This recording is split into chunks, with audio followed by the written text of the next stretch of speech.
NCN వార్తలకు స్వాగతం. నేను దీపికా రాజ్. టీపీసీసీ చీఫ్ మహేష్ కుమార్ గౌడ్ ను మర్యాదపూర్వకంగా ఆర్మూర్ నియోజకవర్గ ఇన్ఛార్జ్ వినయ్ రెడ్డి కలిసి నూతన సంవత్సర శుభాకాంక్షలు తెలిపారు. తెలంగాణ టీపీసీసీ అధ్యక్షులు మహేష్ కుమార్ గౌడ్ ను హైదరాబాద్లోని వారి నివాసంలో మర్యాదపూర్వకంగా కలిసి నూతన సంవత్సర శుభాకాంక్షలు తెలిపి శాలువాతో సత్కరించారు ఆర్మూర్ నియోజకవర్గ కాంగ్రెస్ పార్టీ ఇన్ఛార్జ్ పొద్దుటూరి వినయ్ కుమార్ రెడ్డి. వారితో పాటు Armoor market committee chairman Saibaba Goud, మాజీ municipal chairman Saibaba Goud, Eesapalli sarpanch Jeevan, Gaggupalli sarpanch Gangadhar, Congress party senior నాయకులు కాంతే శ్రీనివాస్ గౌడ్, కౌన్సిలర్లు పులా నర్సయ్య, డార్లింగ్ రమేష్ నాయకులు తదితరులు పాల్గొన్నారు. ఆర్యవైశ్యులు అంటేనే మానవతా సహాయానికి మనసున్న మహారాజు లాంటివారని అర్బన్ ఎమ్మెల్యే ధన్పాల్ పేర్కొన్నారు. ఆదివారం కిషన్ గంజ్లోని ఆర్యవైశ్య సంఘంలో నిరుపేద ఆర్యవైశ్యులకు ధన్పాల్ లక్ష్మీబాయి విఠల్ గుప్తా ట్రస్ట్ ఆర్థిక సహకారంతో అలాగే ఆర్యవైశ్య సంఘం సంయుక్త ఆధ్వర్యంలో నిరుపేదలకు ప్రతి నెల 500 రూపాయల పెన్షన్ ఇస్తున్నట్లు ఎమ్మెల్యే ధన్పాల్ పేర్కొన్నారు. ఇందులో ఆర్యవైశ్య సంఘం నుండి 300 రూపాయలు, తన ట్రస్ట్ ద్వారా 200 రూపాయలు, మొత్తం 500 రూపాయలు ప్రతి నెల నిరుపేద ఆర్యవైశ్యులకు పెన్షన్ సౌకర్యం కల్పిస్తున్నట్లు ఆయన తెలిపారు.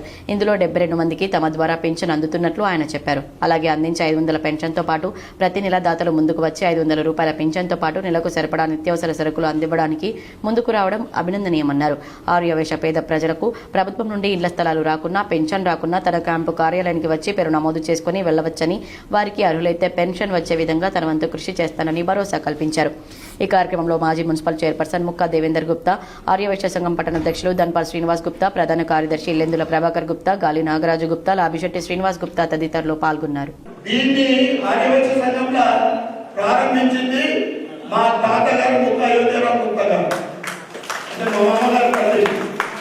ఇద్దరు పద్యం చేశారు. ఆయన చూపెట్టిన తోవలనే హిందూ నగరంలో మొట్టమొదటి రాజకీయ ఆర్యవైశ్యులు అంటే మా మామగారు మున్సిపల్ చైర్మన్. ఆయన చూపెట్టిన మార్గంలో, ఆయన చూపెట్టిన దిశలో నేను వెళ్తాను. నేను కూడా ఎమ్మెల్యే అయినంటే మీ ఆశీర్వాదంతో మా మామగారు ఇన్స్పిరేషన్.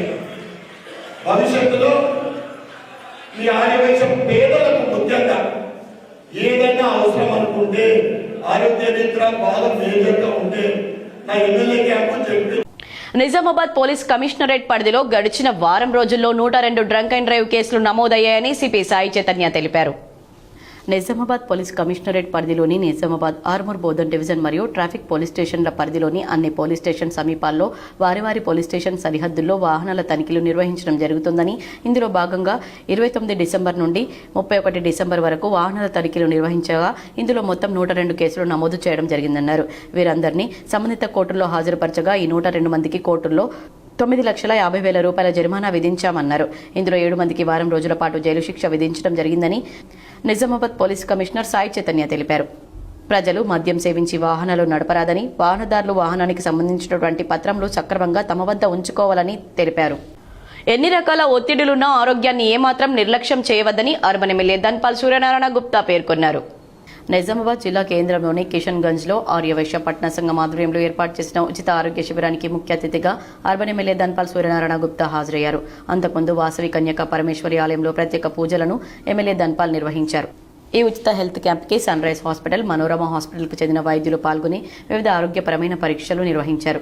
రక్త పరీక్షలు, బీపీ చెకప్, ఆర్థోపెడిక్, దంత సమస్యలు, గుండెకు సంబంధించిన వైద్య నిపుణులు, నరాలకు సంబంధించిన వైద్యులు, కంటి చూపుకు సంబంధించిన వైద్యులతో సహా 9 మంది డాక్టర్లచే హెల్త్ క్యాంప్ నిర్వహించారు. ఈ సందర్భంగా అర్బన్ శాసనసభ్యులు ధన్పాల్ సూర్యనారాయణ మాట్లాడుతూ ఎన్ని రకాల ఒత్తిడులున్నా ఆరోగ్యాన్ని ఏమాత్రం నిర్లక్ష్యం చేయవద్దని ఆయన పేర్కొన్నారు. ఆరోగ్యమే ప్రధానమని, ఆరోగ్యం బాగుంటేనే ఏదైనా సాధించవచ్చని ఆయన అన్నారు. అలాగే ఆర్యవైశ్యులే కాకుండా సాధారణ ప్రతి పౌరులు ఆరోగ్యపరంగా బాగుండాలని, అందుకే ఆర్యవైశ్య సంఘం వారు ఈ మెగా హెల్త్ క్యాంప్ నిర్వహించడం అభినందనీయమన్నారు. ఆర్యవైశ్యుల్లో నిరుపేదలకు ఇందిరమ్మ ఇల్లు ఇప్పించే బాధ్యత తనదని ఆయన స్పష్టం చేశారు. ఆర్యవైశ్యులు కూడా పేదవారు చాలా మంది ఉన్నారని, అర్హులైన వారందరికీ తన నియోజకవర్గ పరిధిలో ఇందిరమ్మ ఇండ్లు అందించే విధంగా కృషి చేస్తానని హామీ ఇచ్చారు. పట్టణంలో ఉన్న వైశ్య సోదరులకే కాకుండా ఇతర కులాలకు చెందిన పేద ప్రజలు ఈ హెల్త్ క్యాంప్ను సద్వినియోగం చేసుకోవడం తనకు సంతోషంగా ఉందని ఆయన తెలిపారు. అనంతరం అర్బన్ ఎమ్మెల్యే సూర్యనారాయణని ఆర్యవైశ్య సంఘం అధ్యక్ష కార్యదర్శులు, కార్యవర్గ సభ్యులు ఘనంగా సన్మానించారు. అలాగే ఈ మెగా హెల్త్ క్యాంప్లో పాల్గొన్న వైద్యులను ఎమ్మెల్యే శాలువాలతో ఘనంగా సన్మానించి సత్కరించారు. ఈ కార్యక్రమంలో మాజీ మున్సిపల్ చైర్పర్సన్ ముక్కా దేవేందర్ గుప్తా, ఆర్యవైశ్య సంఘం పట్టణ అధ్యక్షులు ధన్పాల్ శ్రీనివాస్ గుప్తా, ప్రధాన కార్యదర్శి ఇల్లెందుల ప్రభాకర్ గుప్తా, గాలి నాగరాజు గుప్తా, లాభిశెట్టి శ్రీనివాస్ గుప్తా తదితరులు పాల్గొన్నారు. దాంట్లో వాళ్ళందరూ కలిపి దాంట్లో 150 మంది ఆర్యవైశ్యులు ఉన్నాడు. అంటే సేవ అంటే ఇంకా మనం అనేక చెప్తున్నాం, ధన్యా నయ్యతో పుణ్యా నయ్యి. ఇలా గురైనా బడైనా అనాథ శరణాలైనా అన్నదాన సత్రాలైనా ఆర్య వైశ్యులే ముఖ్య పాత్ర పోషిస్తారు. ఆర్య వైశ్యుల ఆధ్వర్యంలో జరుగుతున్న ఏ ఆధ్యాత్మిక కార్యక్రమం విజయవంతమైంది. అనుమానాస్పదంగా మృతి చెందిన కేసులో పోలీసులు మిస్టరీని ఛేదించి 6 నిందితులను అరెస్ట్ చేశారు. పూర్తి వివరాలు ఈ విధంగా ఉన్నాయి. మాక్లూరు మండలం బోర్గంకే గ్రామంలో అనుమానాస్పద మృతి కేసులో సంచలన మలుపు తిరిగింది. హార్ట్ అటాక్ ముసుగులో హత్య చేసిన సంఘటన అసలు నిజం వెలుగులోకి వచ్చింది. నిద్రమాత్రలు ఇచ్చి దిండు టవల్తో ఊపిరి ఆడకుండా హత్య చేసిన వైనాన్ని పోలీసులు ఛేదించారు. హార్ట్ అటాక్ గా నమ్మించి అంత్యక్రియలు పూర్తి చేశారు. పోలీసులు కేసును దర్యాప్తు చేసి పునః తవ్వకం దర్యాప్తులో బయటపడ్డ నిజాలతో హత్యగా నిర్ధారించారు. 6 నిందితులను అరెస్ట్ చేసినట్లు రూరల్ సీఐ శ్రీనివాస్ తెలిపారు. కేసు వివరాలు: డిసెంబర్ 22, 2025 నాడు బోర్గంకే గ్రామానికి చెందిన మృతుడి తమ్ముడి భార్య పల్లాటి అనుష ఫిర్యాదు మేరకు తన బావ అయిన పల్లాటి రమేష్ ఉదయం ఇంట్లో అచేతనంగా కనిపించి హార్ట్ అటాక్ తో మృతి చెందాడని ఆమె కుటుంబ సభ్యులు చెప్పి ఆతృతగా అంత్యక్రియలు నిర్వహించినట్లు తెలియజేశారు. అంతేకాకుండా మృతుడి మెడపై అనుమానాస్పద గాయాలు గుర్తులు కనిపించాయని ఫిర్యాదు చేయగా మాక్లూరు పోలీసులు మొదటగా అనుమానాస్పద కేసుగా నమోదు చేసి లోతుగా విచారణ ప్రారంభించారు. అసలు విషయం వెలుగులోకి వచ్చిందని చెప్పారు. అనుమానాస్పదంగా మృతి చెందాడు. ఆ వ్యక్తి యొక్క మృతదేహాన్ని అదే రోజు పూడ్చివేయడం జరిగిందన్న సమాచారం పోలీసులకు రావడం జరిగింది. ఆ సమాచారం మేరకు విచారించి ఒక కంప్లైంట్ తీసుకోవడం జరిగింది. 22/12/2025 రోజు కంప్లైంట్ తీసుకోవడం జరిగింది. ఈ కంప్లైంట్ బేస్ చేసుకుని పోలీసు వారు 24/12/25 రోజు డాక్టర్ల సహాయంతో బాడీని ఎగ్జామినేషన్ చేసి పూర్తిగా ఎగ్జామిన్ చేయడం జరిగింది. ఆ తర్వాత కొంత అనుమానాస్పదం ఉండడంతో ఎవరైతే అనుమానాస్పదంగా భార్య పేరు చెప్పడం జరిగింది స్వప్న, దాంట్లో ఆమె ప్రియుడు అయినటువంటి రమేష్ను కూడా, ఇద్దరిని కూడా దిలీప్ను అదుపులోనికి తీసుకోవడం జరిగింది. అదుపులోనికి తీసుకుని విచారించినప్పుడు కొన్ని వాస్తవాలు వెలుగులోనికి వచ్చాయి. స్వప్న తర్వాత దిలీప్ ఇద్దరు కూడా చాలా రోజులుగా ఒక సావాసం చేస్తూ ఉన్నారు. లయన్స్ క్లబ్ ఆఫ్ బాల్కొండ అధ్యక్షుడు దినేష్ సతీమణి శిల్పా దినేష్ జన్మదిన వేడుకలను ఘనంగా నిర్వహించారు. లయన్స్ క్లబ్ ఆఫ్ బాల్కొండ అధ్యక్షులు దినేష్ భాయ్ పటేల్ సతీమణి శిల్పా దినేష్ భాయ్ పటేల్ జన్మదినం సందర్భంగా అన్నదాత దినేష్ భాయ్ పటేల్ ఆధ్వర్యంలో కిసాన్ పైప్ కంపెనీ మరియు ఆర్డీ పటేల్ తాజ్ కంపెనీలో దాదాపు 100 మంది కార్మికులకు అన్నదాన కార్యక్రమం నిర్వహించారు.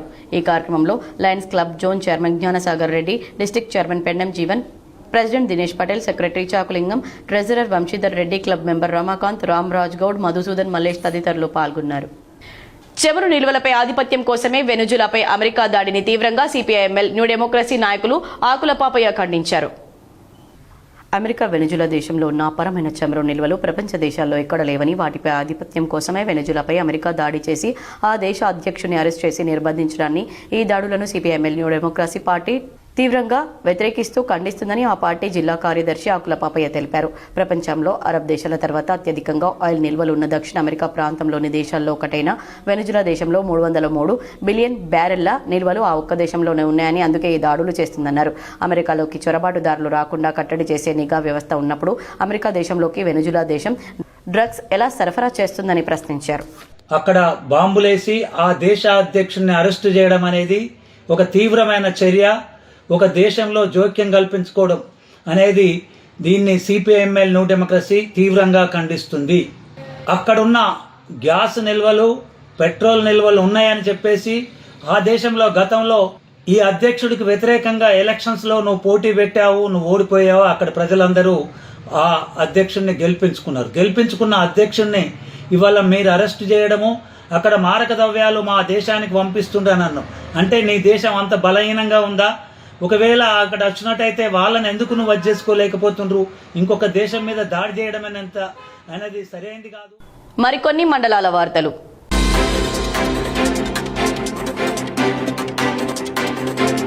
తిరుమల తిరుపతిలో వైకుంఠ ఏకాదశి దర్శనాలు వైభవంగా ఏర్పాట్లు చేసినందుకు ఏపీ సీఎం చంద్రబాబు భీమ్గల్కు చెందిన విశ్వేశ్వరరావు కృతజ్ఞతలు తెలిపారు.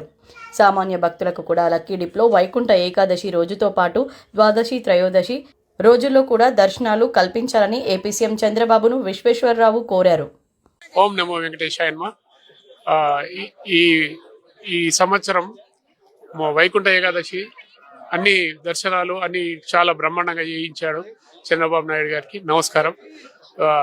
మరియు ఈ వచ్చిన భక్తులు అందరికీ ఈ కొత్త సంవత్సరము 2026 వెంకటేశ్వర స్వామి దయ వల్ల అందరూ చల్లగా అందరూ ఆయురాగ్యాలతో ఐశ్వర్యంతో ఉంటారని స్వామివారు తప్పక వాళ్ళకి ఆశీస్సులు ఇస్తారు.